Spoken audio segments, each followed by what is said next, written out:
അപ്പോൾ ഓണം സദ്യ recipe episode 2-ൽ നമ്മൾ ഉണ്ടാക്കാൻ പോകുന്ന വിഭവം എന്താണെന്ന് കണ്ടില്ലേ? നല്ല അടിപൊളി പുളിയിഞ്ചിയാണ്. ഇഞ്ചിപ്പുളി എന്നും പുളിയിഞ്ചി എന്നും ഒക്കെ പറയാം. എരിവും മധുരവും ഉപ്പും പുളിയും ഒക്കെ ഒരുപോലെ നിൽക്കുന്ന ഒരു തൊടുകറിയാണ്. അപ്പോൾ എങ്ങനെയാണ് ഉണ്ടാക്കുന്നത് നമുക്ക് നോക്കാം അല്ലേ? 100 ഗ്രാം ഇഞ്ചി ചെറുതായി അരിഞ്ഞതോ ഗ്രേറ്റ് ചെയ്തതോ നന്നായി 2 തവണ കഴുകുക. അതിൻ്റെ പശപ്പശപ്പ് പോകണം. വാളൻപുളി ചെറുനാരങ്ങയുടെ വലുപ്പത്തിലുള്ളത് 3 എണ്ണം. ശർക്കരയുടെ നീര് ആവശ്യത്തിന്. ഞാനിവിടെ 3 കട്ട ശർക്കര ഉരുക്കി നന്നായി അരിച്ചെടുത്ത് വെച്ചിരിക്കുന്നതാണ്. പുളിയിഞ്ചി ഉണ്ടാക്കുമ്പോൾ ആദ്യം ചെയ്യേണ്ട കാര്യം പുളി ഒന്ന് നന്നായിട്ട് കുതിർത്തിടുക എന്നുള്ളതാണ്. നല്ല ചൂടുവെള്ളത്തിൽ 15 മിനിറ്റോളം പുളി കുതിർത്തിടുക. അപ്പോൾ നമ്മൾ ബാക്കിയുള്ള കാര്യങ്ങൾ അരിഞ്ഞും വറുത്തൊക്കെ കഴിയുമ്പോഴത്തേക്കും പുളി നന്നായിട്ട് ഇളകിയിട്ടുണ്ടാവും. വഴറ്റാൻ ആവശ്യമായിട്ടുള്ള ചേരുവകളാണ് ഇനി പറയുന്നത്. 5 ചെറിയുള്ളി ചെറുതായി അരിഞ്ഞത്, 3 വലിയ പച്ചമുളക് ചെറുതായി അരിഞ്ഞത്, 3-4 വറ്റൽമുളക്, 1 തണ്ട് കറിവേപ്പില ചെറുതായി നുറുക്കിയത്, 1/4 ടേബിൾ സ്പൂൺ മഞ്ഞൾപ്പൊടി, 1 ടേബിൾ സ്പൂൺ എരിവുള്ള മുളക് പൊടി, ഉപ്പ് ആവശ്യത്തിന്, 1/2 ടേബിൾ സ്പൂൺ കടുക്, 4 ടേബിൾ സ്പൂൺ വെളിച്ചെണ്ണ. 15 മിനിറ്റിന് ശേഷം പുളിയൊക്കെ നന്നായിട്ട് കുതിർന്ന് വന്നിട്ടുണ്ട്. ഇനി ഇതിൻ്റെ കുരുവൊക്കെ കളഞ്ഞ് ഒന്ന് അരിച്ചെടുക്കാം. പുളിയിഞ്ചി ഉണ്ടാക്കാനായിട്ട് ഞാനിവിടെ ഉപയോഗിക്കുന്നത് മൺചട്ടിയാണ്. ഇതിലേക്ക് അരിച്ചു വെച്ചിരിക്കുന്ന പുളിവെള്ളം ചേർത്ത് കൊടുക്കാം. എപ്പോഴും ഇഞ്ചിക്കറിയും പുളിയിഞ്ചിയും ഉള്ളിക്കറിയൊക്കെ ഉണ്ടാക്കുമ്പോഴത്തേക്കും മൺചട്ടിയിൽ ഉണ്ടാക്കാനായിട്ട് ശ്രദ്ധിക്കുക. അപ്പോൾ സ്വാദ് ഒന്നുകൂടെ കൂടും. പുളിവെള്ളത്തിലേക്ക് മഞ്ഞൾപ്പൊടി 1/4 ടേബിൾ സ്പൂൺ ഇട്ട് കൊടുക്കുക. 1 ടേബിൾ സ്പൂൺ എരിവുള്ള മുളക് പൊടി ചേർത്ത് കൊടുക്കുക. ആവശ്യത്തിന് ഉപ്പ് ചേർത്ത് കൊടുക്കുക. ഇനി ഇത് നന്നായി മിക്സ് ചെയ്യുക. മധുരം നമ്മൾ ഇപ്പോഴല്ല ചേർക്കുന്നത്. ഇഞ്ചിയൊക്കെ ചേർത്തതിന് ശേഷം അതൊന്ന് കുറുകി വരും. അതിന് ശേഷമാണ് മധുരം ചേർക്കുന്നത്. ഇനി ഇത് നമുക്കൊന്ന് വേവിക്കണം. ഈ പുളിവെള്ളം അതിൻ്റെ ആ കുത്തലൊന്ന് പോകാൻ വേണ്ടിയിട്ട് ഒരു 15 മിനിറ്റോളം വേവിക്കുക.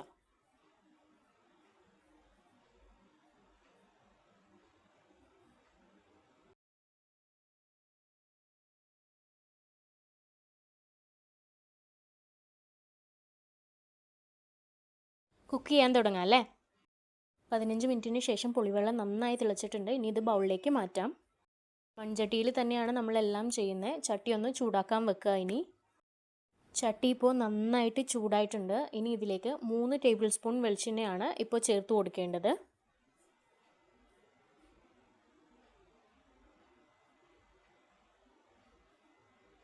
എണ്ണ ഇപ്പോൾ നന്നായി ചൂടായി വന്നിട്ടുണ്ട്. ഇനി നമ്മൾക്ക് ഇഞ്ചി വറുത്തെടുക്കണം.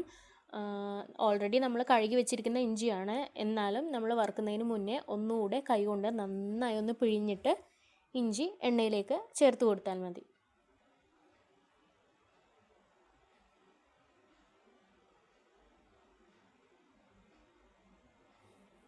കണ്ടില്ലേ? നന്നായിട്ട് ഇനി വറുത്തെടുക്കാം. ഇപ്പോൾ ഇതാ ഒരു 5 മിനിറ്റ് കഴിഞ്ഞിട്ടുണ്ട്. കണ്ടില്ലേ? നമ്മൾ ഇട്ട് കൊടുത്ത 3 ടേബിൾ സ്പൂൺ എണ്ണയൊന്നും കാണുന്നില്ല. 1 ടേബിൾ സ്പൂൺ നമ്മൾ ബാക്കി വെച്ചിട്ടില്ലേ? അപ്പോൾ അതുകൂടെ ചേർത്തിട്ട് വറുത്തെടുക്കാം. ടോട്ടൽ 4 ടേബിൾ സ്പൂൺ എണ്ണ ചേർത്ത് ഞാനിപ്പം വറുത്തെടുത്തിട്ടുണ്ട്. അതിൻ്റെ കൺസിസ്റ്റൻസി എന്ന് പറഞ്ഞു കഴിഞ്ഞാൽ വറുത്ത് വരുമ്പോഴത്തേക്കും ഒരു കിലുകില ഒരു സൗണ്ട് നമ്മൾക്ക് കേൾക്കാൻ പറ്റും. അതുപോലെ എണ്ണയും തെളിഞ്ഞു വരും. അത് ഇഞ്ചി വറുത്ത് കഴിയുമ്പോഴത്തേക്കും ആ വലിച്ചെടുത്തിരിക്കുന്ന എണ്ണയൊക്കെ തിരിച്ച് ചട്ടിയിൽ തന്നെ വന്നോളും. അപ്പോൾ നമുക്കിത് ഒരു പാത്രത്തിലേക്ക് മാറ്റാം. ഇഞ്ചി വറുത്ത് കോരി മാറ്റിയ എണ്ണയിൽ തന്നെയാണ് നമ്മളെല്ലാം ചെയ്യുന്നത്. എണ്ണയിലേക്ക് 1/2 ടേബിൾ സ്പൂൺ കടുകിട്ട് പൊട്ടിക്കാം.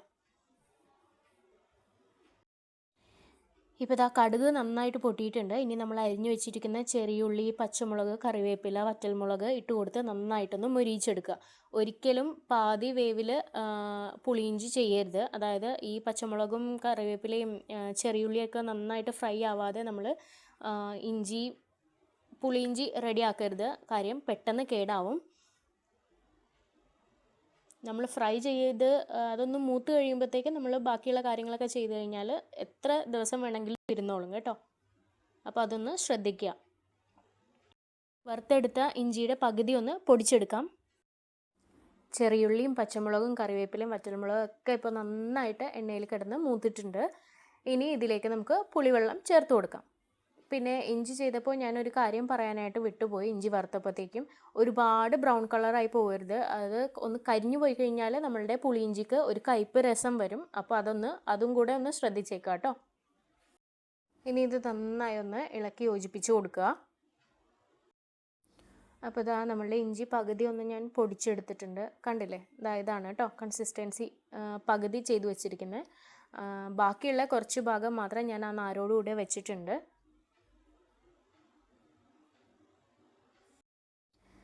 ഇപ്പോൾ ഇതാ ഒരു 5 മിനിറ്റിന് ശേഷം നന്നായിട്ട് തിളയ്ക്കാൻ വേണ്ടി തുടങ്ങിയിട്ടുണ്ട് പുളിവെള്ളം. ഇതിലേക്ക് പൊടിച്ചു വെച്ചിരിക്കുന്ന ഇഞ്ചിയും ഫ്രൈ ചെയ്ത് വെച്ചിരിക്കുന്ന ഇഞ്ചിയും കൂടെ ചേർത്ത് കൊടുക്കാം.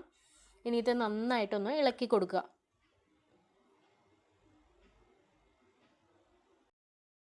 ഇതാ ഇഞ്ചി കൂടെ ചേർത്ത് കഴിഞ്ഞപ്പോഴത്തേക്കും തിളക്കാൻ തുടങ്ങിയപ്പോൾ ഒന്ന് കുറുകി വന്നിട്ടുണ്ട്. ഇതാ ഒരു 10 മിനിറ്റിന് ശേഷം നന്നായിട്ട് കുറുകി വരാൻ തുടങ്ങിയിട്ടുണ്ട്. നമ്മൾ ഇഞ്ചി കൂടെ ചേർത്തപ്പോഴത്തേക്കും കുറച്ച് തിക്കായിട്ടുണ്ട്. ആ ഒരു കൺസിസ്റ്റൻസി കണ്ടല്ലോ അല്ലേ. ഈ ടൈമിലാണ് നമ്മൾ മധുരം ചേർത്ത് കൊടുക്കേണ്ടത്. അപ്പോൾ അരിച്ചു വെച്ചിരിക്കുന്ന ശർക്കര നീര് ഇതിലേക്ക് ചേർത്ത് കൊടുക്കാം. ഇനി ഇത് ചേർത്തതിന് ശേഷം നന്നായിട്ടൊന്ന് ഇളക്കി കൊടുക്കാം. ഞാനിപ്പോൾ മുഴുവൻ നീര് ചേർക്കുന്നില്ല. 3 കട്ട ശർക്കരയാണ് എടുത്തതെന്ന് പറഞ്ഞില്ലേ. 2 കട്ട ശർക്കരയുടെ നീര് മാത്രമാണ് ഞാനിപ്പോൾ ചേർത്ത് കൊടുക്കുന്നത്. ഇനി ഇത് നന്നായിട്ടൊന്ന് ഇളക്കി കൊടുക്കാം.